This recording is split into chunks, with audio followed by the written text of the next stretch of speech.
제가 설교 시간에 여간에서는 저희 가족 이야기를 하지 않으려고 하는데 오늘은 우리 집 막내의 이야기를 시작으로 말씀을 조금 시작하려고 합니다.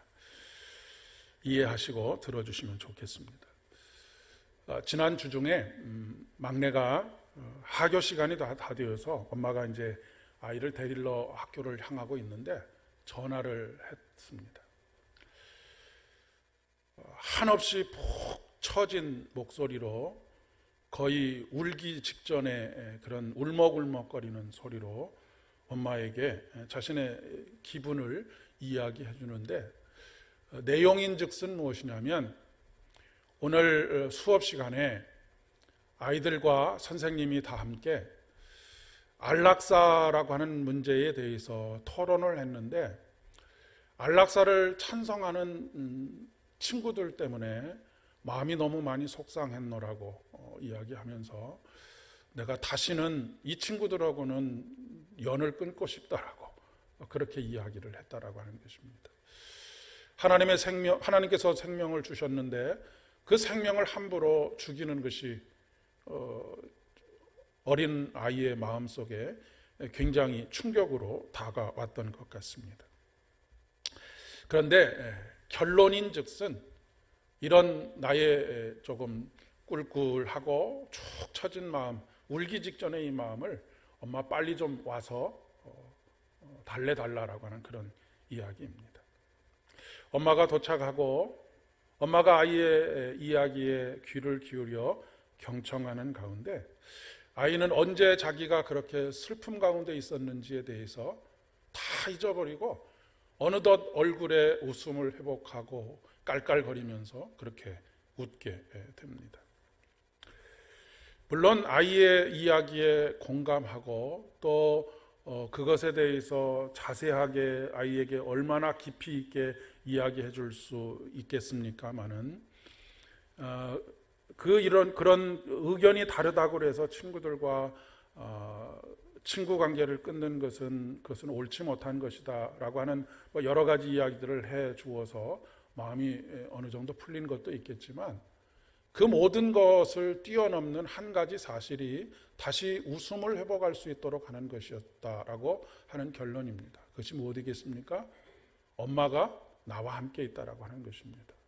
그리고 내 이야기를, 내 기분을 들어준다라고 하는 그것 하나가 모든 마음속에 응어리진 것, 서럽게 생각되어졌던 모든 것들이 다 풀어지고 다시 얼굴에 웃음을 찾게 되는 그런 이유가 됐다라고 하는 그런 이야기입니다.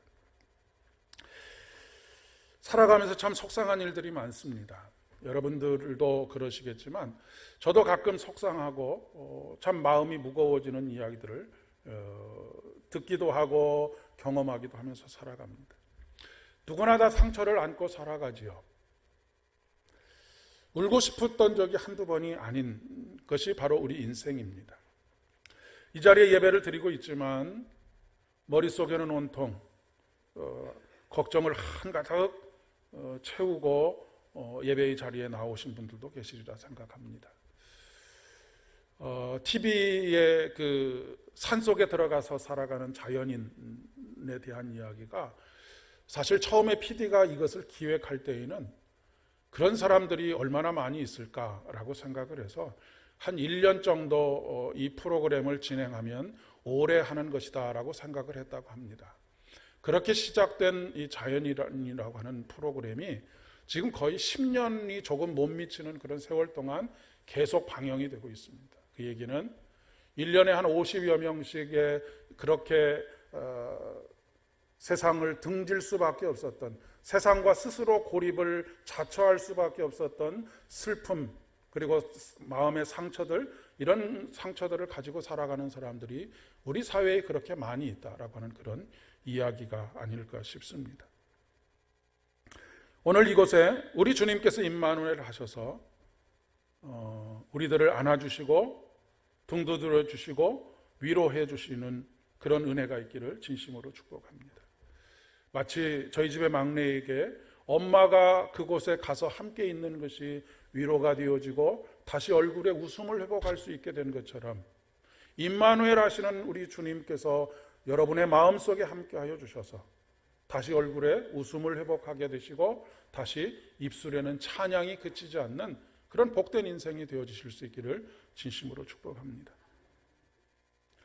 우리에게 있어서 문제 해결도 중요하고 우리가 상황에 대해서 납득하는 것도 중요하지만 우리 아이에게 진정한 위로가 되는 것은 엄마가 함께 있는 것인 것처럼 우리가 여전히 문제 가운데 있고 여러 가지 어려움 속에 있지만 대림절의 계절에 우리에게 찾아오시는 임마누엘 되신 그분으로 말미암아서 우리의 넋두리와 같은 그런 기도 꾹 눌렀다가 참아내다가 결국 펑펑 울음을 터뜨리면서 하나님 앞에 기도하는 그 기도가 우리를 위로하시는, 우리와 함께 하시는 그분으로 인해서 위로되어질 수 있기 때문에 그렇습니다.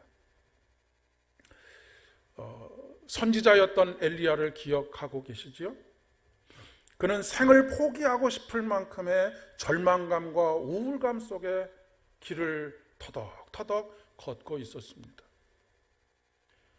오랜 시간 그 길을 걷다가 로뎀나무 아래에서 더 이상 기진맥진해서 길을 걸을 수 없을 때 그는 그곳에서 잠을 청하게 되지요. 잠을 청했다기보다는 팔진해서 쓰러졌다라고 하는 표현이 정확한 표현일 것 같습니다.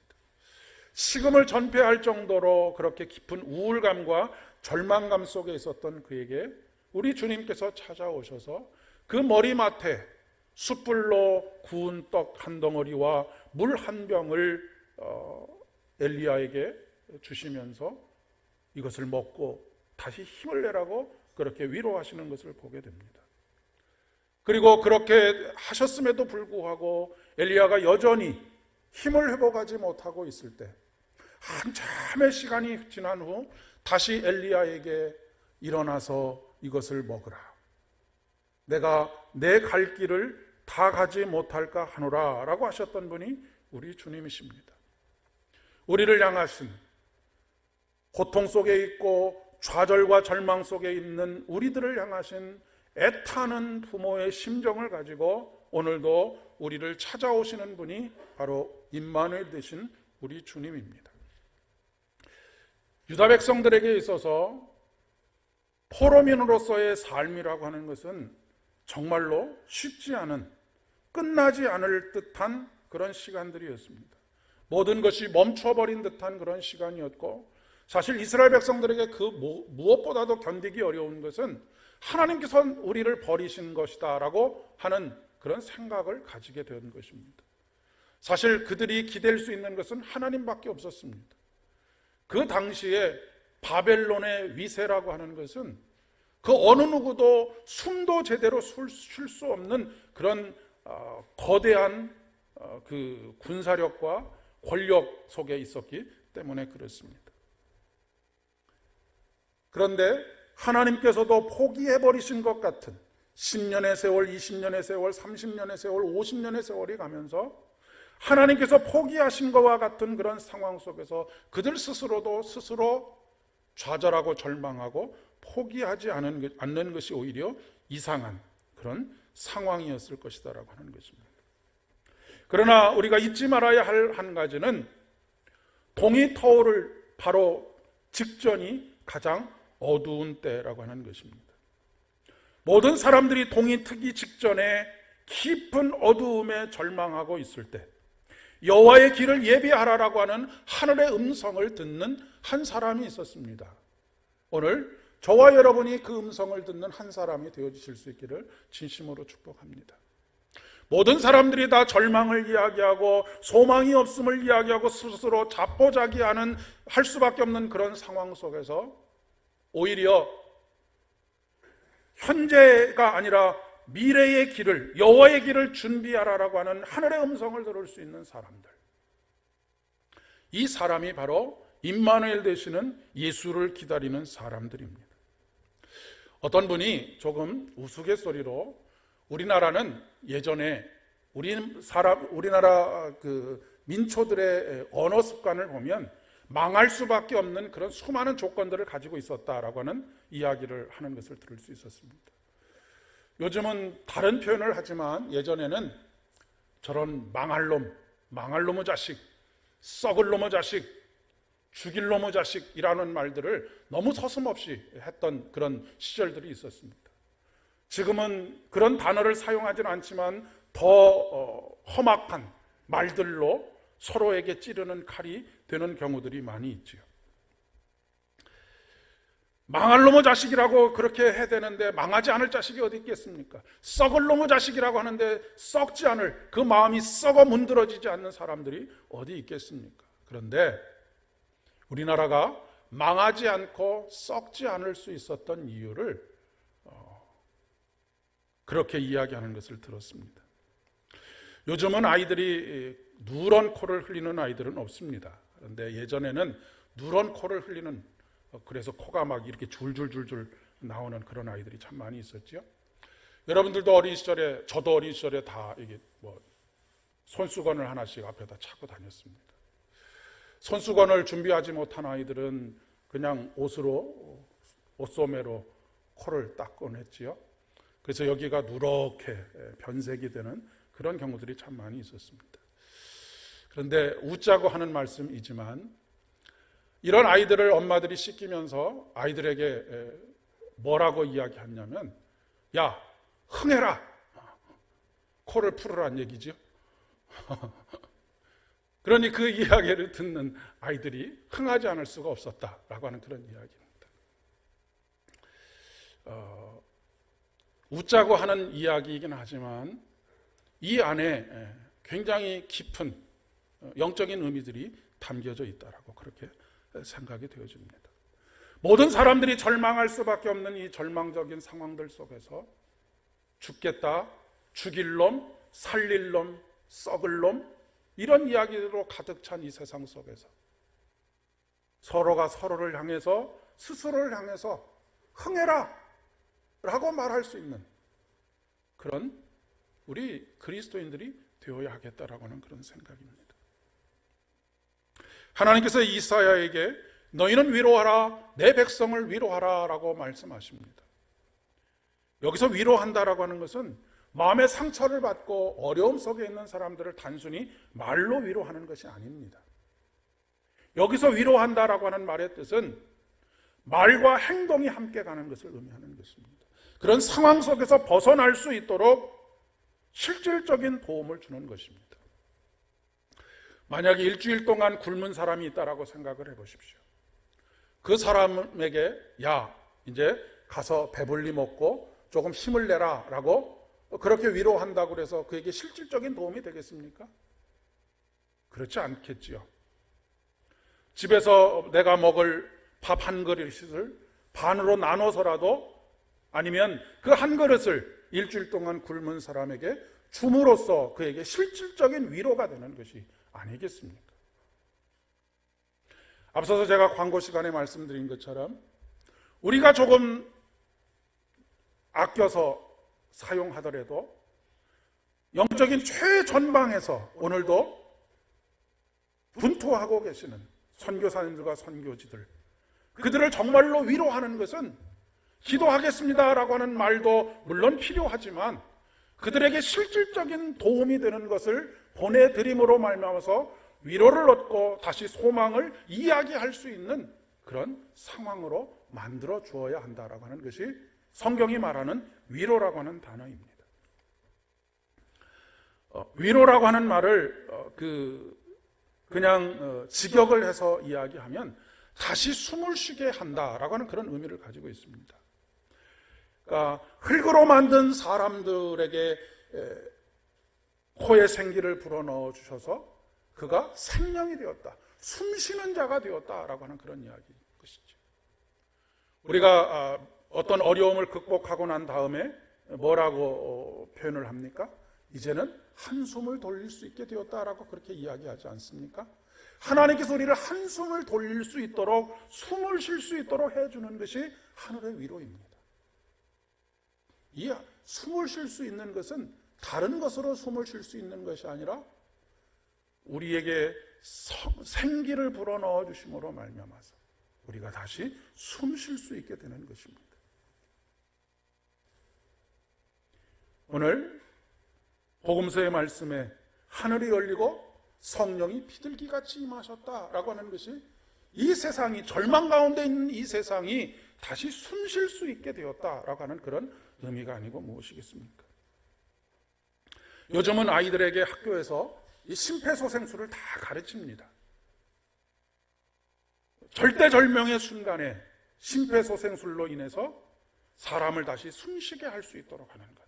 이것이 바로 하늘의 위로를 기다리는 사람들이고, 이것이 바로 하늘의 위로를 기다리는 사람들에게 교회가 해야 할 일이라고 그렇게 이야기할 수가 있습니다. 히브리어로 위로라고 하는 단어는 나함이라고 하는 단어를 사용하는데, 구약 성경에서 모두 51번에 걸쳐서 이 위로라고 하는 단어를 쓰고 있습니다. 나함이라고 하는 히브리어를 쓰고 있습니다. 그 중에서도 15번에 걸쳐서 이 위로라고 하는 단어, 나함이라고 하는 히브리어를 쓰고 있는 것이 이사야서입니다. 그 중에서도 8번에 걸쳐서 집중적으로 사용되고 있는 것이 바로 오늘 본문의 말씀인 이사야 40장부터 66장까지 있는 말씀입니다. 그래서 학자들은 이 이사야 40장부터 66장까지의 말씀을 위로의 책이라고 그렇게 이야기합니다.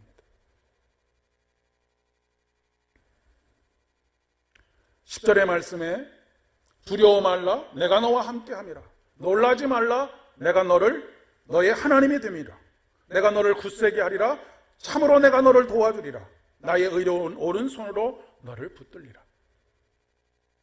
임마누엘 되시는 하나님을 기다린다라고 하는 것은 단순히 그분을 수동적으로 기다리는 것이 아니라 그분의 일하심을 기대하는 것이고, 그분께서 우리를 온전히 다시 숨쉬게 하는 것을 기다리는 것입니다. 그리고 그 위로가 임하는 때가 언제냐면, 오늘 말씀해 보면 그 노역의 때가 끝났고 그 죄악이 사함을 받았고 그의 모든 죄로 말미암아 여호와의 손에서 대가를 배나 치렀다라고 하는 바로 그때입니다. 그러니까 임마누엘이라고 하는 것은 우리의 회개를 전제하고 있다라고 하는 것을 꼭 기억하실 수 있어야 하겠습니다. 세례 요한이 주의 길을 예비하라라고 하는 이사야의 말씀을 전하면서 동시에 회개의 세례를 전파한 이유가 바로 여기 있는 것입니다. 하나님의 심판과 징계를 남 탓으로, 다른 사람의 책임으로 돌리지 아니하고 자신의 탓으로 고백하는 사람에게 진정한 하늘의 위로가 임하게 된다라고 하는 그런 이야기입니다. 우리 사회는 여러분이 잘 아시는 것처럼 남 탓하는 사회가 되었습니다. 다른 사람들에게 모든 책임을 돌리는 그런 사회가 되고 말았습니다. 지금 죽일 놈, 망할 놈, 썩을 놈이라고 하는 단어들을 사용하고는 있지는 않지만 더 심각한 언어의 폭력들이 난무하고 있는 그런 시대를 우리가 살아가고 있습니다. 나의 불행이 다른 사람의 탓이라고 하는 것이죠. 여러분, 대표적으로 코로나19가 누구의 책임입니까? 우리 모두의 책임입니다. 그렇게 되면 책임의 소재가 또 불분명해지기는 그런 어려움이 있기는 하지만 책임의 경중은 있지만 모든 사람들의 책임이라고 하는 것입니다. 환경을 파괴하는 일에 가장 적극적으로 나섰던 사람들도 있고, 아니면 알면서도 수수방관하는 사람들이 있고, 몰라서 그냥 이렇게 되는 것이 인생인가 보다라고 생각하면서 살아온 사람들도 있습니다.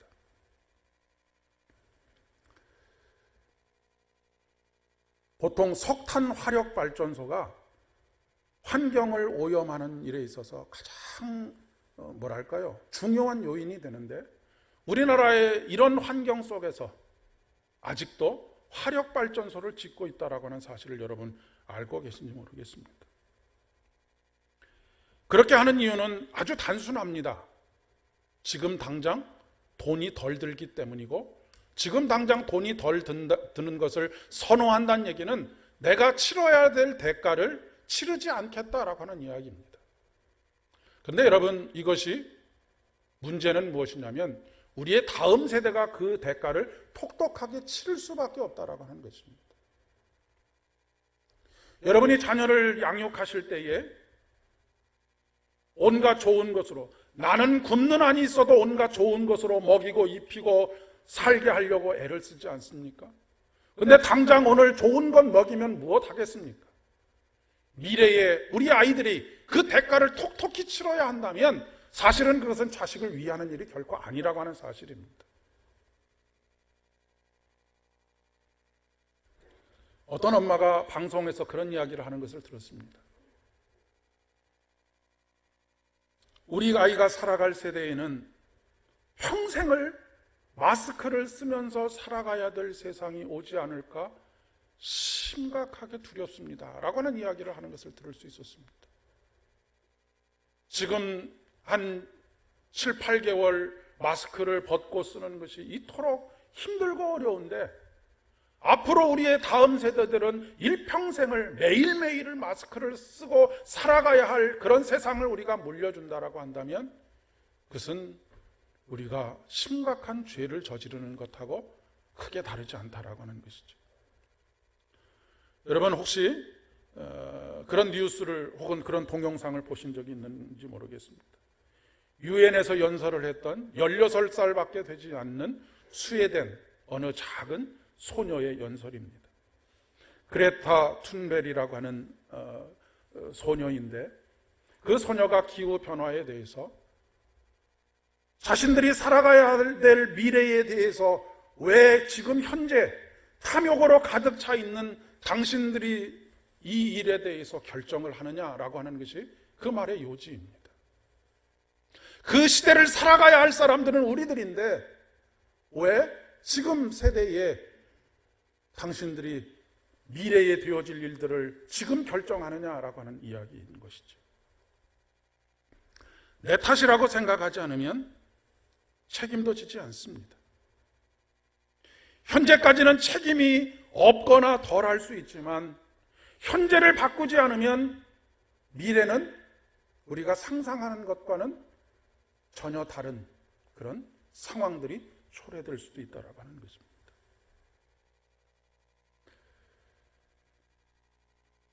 그래서 이사야는 여호와의 길을 준비하라고 그렇게 외치고 있는 것이죠. 저는 스웨덴의 16살밖에 되지 않는 이 그레타 툰베리라고 하는 이 소녀가 오늘날의 선지자가 아닐까 싶은 생각이 듭니다. 여호와의 길을 준비하라 라고 하는 외침이 그의 입술을 통해서 전해지고 있기 때문에 그렇습니다. 세례 요한을 통해서도 오실 길을 곧게 하라. 곧게 한다라고 하는 말의 표현 의미가 무엇입니까? 정의롭게 하라라고 하는 것입니다. 그런데 안타깝게도 이 외침에 이 절규 소리에 귀를 기울이는 사람들은 그렇게 많지 않습니다. 이사야가 유다 민족을 향하여 외칠 때도 마찬가지였을 것입니다. 여호와의 길을 예비하라, 준비하라 라고 목을 높여서 외쳤지만 거기에 대해서 외면하는 사람들이 있었을 것이고 그냥 뭉개는 사람들도 있었을 것이고 적극적으로 반대하는 사람들도 물론 있었을 것입니다. 다 각자 나름대로의 이유가 왜 없었겠습니까? 핑계 없는 무덤이 없다라고 모든 사람들의 행동에는 자신만의 논리와 이유들이 다 있는 것이죠. 특별히 두고 가야 할 것이 많은 사람들에게는 여호와의 길을 준비한다라고 하는 것은 굉장히 직면하고 싶지 않은 현실이었을 것입니다. 그래서 적지 않은 반발에 부딪히게 되었고 그런 상황 속에서 하나님께서 이사야에게 다시 외치라고 말씀하십니다. 그리고 무엇이라고 다시 더욱더 자세하게 설명하여서 외치라고 말씀하시냐면 풀은 마르고 꽃은 시드나 여호와의 말씀은 영원할 것이다 라고 말씀하고 있습니다. 왜 이 말씀이 나왔겠습니까? 사람들이 지금 당장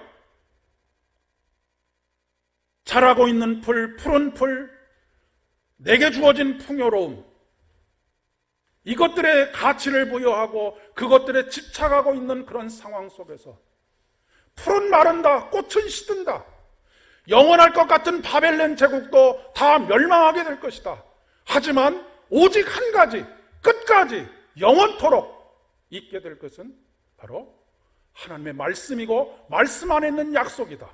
그러니 오늘 여호와의 길을 우리가 준비해야 된다라고 그렇게 다시 이야기하고 있는 것입니다. 이번 주일이 대림절 두 번째 주일입니다. 자꾸 영어를 사용해서 여러분 죄송한데 대림절을 영어로 어드벤트라고 이야기를 합니다. 그리고 이것과 같은 어근을 사용하고 있는 것이 어드벤처입니다. 어드벤처라고 하는 것은 모험을 이야기합니다. 그 얘기는 무엇이겠습니까? 대림절, 예수님께서 다시 오시는 그날을 기다리는 것, 여호와의 길을 준비하는 것은 모험을 떠나는 것이다 라고 하는 것을 이야기하는 것입니다. 왜 그 길이 모험을 떠나는 길이냐면 세례 요한도 그리고 세례 요한을 따르는 수많은 유다의 백성들도 예수 그리스도의 길을 준비하기 위해서 광야로 나아가고 있기 때문에 그렇습니다.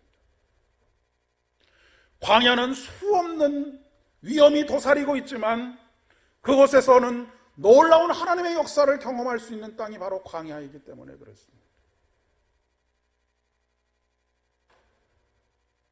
우리가 이 임마누엘의 계절을, 대림절의 계절을 그저 밋밋하게 어떤 기대도 없이 기다리고 있는 이유는 대림절이 모험이라고 하는 사실을 알지 못하기 때문에 그렇습니다.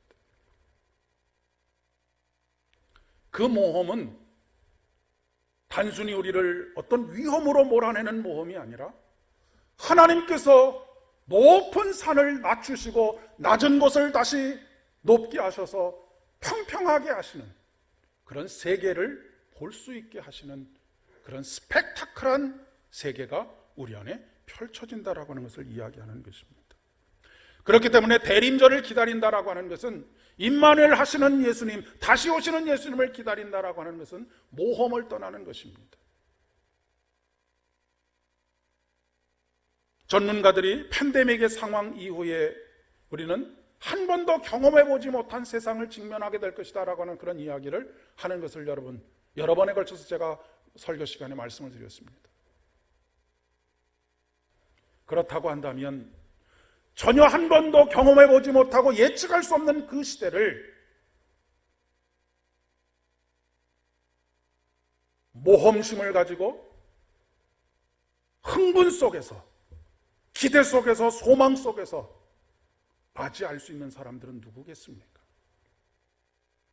바로 다시 오시겠다고 약속하신 우리 주님을 기다리는 우리들이 아니고 누구이겠습니까?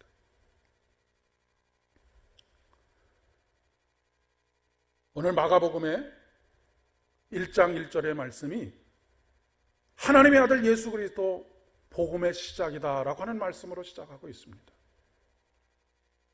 여러분은 그냥 그런가 보다라고 그렇게 이 말씀을 읽고 또 들으실 수 있을지 모르겠지만 이 선언을 지금 듣고 있는 마가 공동체의 모든 예수를 믿는 사람들은 사실은 경악을 금치 못할 선언입니다. 복음이라고 하는 이 단어는 다른 데 사용하는 단어가 아니라 전쟁에서 승리하고 돌아온다라고 하는 소식이 바로 복음입니다. 다른 나라를 침략해서 그 전쟁을 승리하고 수많은 전리품을 가지고 돌아온다라고 하는 소식이 바로 복음입니다. 이 시대에 이 복음이라고 하는 단어를 그때 사용했다라고 하는 이야기입니다. 그러니 지금 로마의 압제 속에 있고 유대교를 믿는 사람들의 수많은 압제와 탄압 속에 있는 이들을 향하여서 하나님의 아들 예수 그리스도 복음의 시작이다라고 하는 이 소식을 전하고 있는 마가의 이 선언은 그들에게 깜짝 놀랄 기대뿐만 아니라 설레임과 흥분을 가져다주는 선언이라고 하는 그런 이야기입니다.